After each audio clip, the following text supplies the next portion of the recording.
historiquement, à la ferme, on a toujours vendu nos céréales à des moulins privés jusqu'à temps qu'ils soient rachetés par des grands groupes.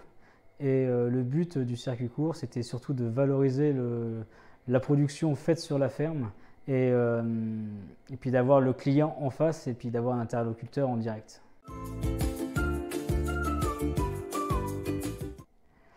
Donc la farine, pourquoi la farine? Parce que nous faisons exclusivement des céréales sur la ferme et nous produisons du blé. Et le blé, pour le valoriser, il faut faire de la farine avant d'en faire des pâtes.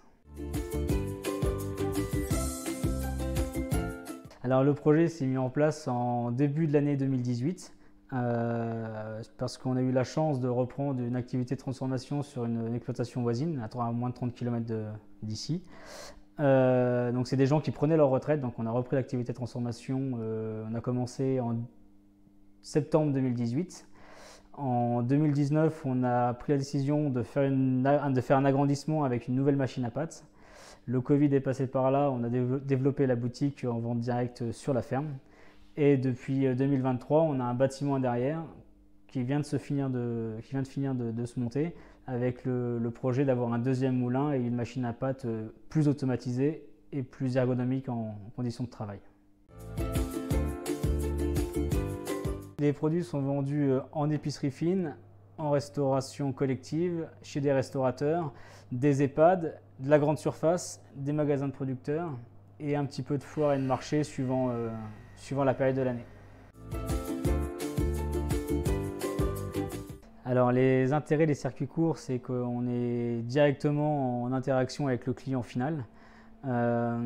Et puis moi, avant de m'installer, je ne me voyais pas agriculteur sur une ferme tout seul dans son coin. Il me fallait du contact avec les gens, avec le client, avec tout ça. Donc pour moi, les circuits courts, c'était vraiment un point très important pour moi.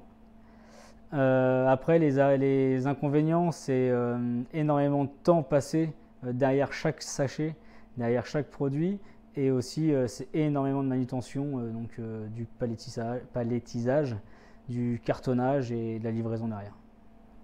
Et c'est intéressant aussi parce que du coup, on apporte une réelle plus-value à notre produit de base qui est du blé, donc qu'il soit en farine ou en pâte. Donc derrière, on a une image derrière qui est superbe. Les projets, c'est le bâtiment qui vient juste d'être fini. Du coup, c'est l'achat du deuxième moulin pour soulager le premier et surtout le soulager, oui. Et derrière, l'achat d'une autre machine à pâte vraiment automatisée pour se libérer de la charge de travail et surtout du conditionnement. Grossir en termes de volume, pas forcément. On voudrait rester à vraiment une taille humaine et rester vraiment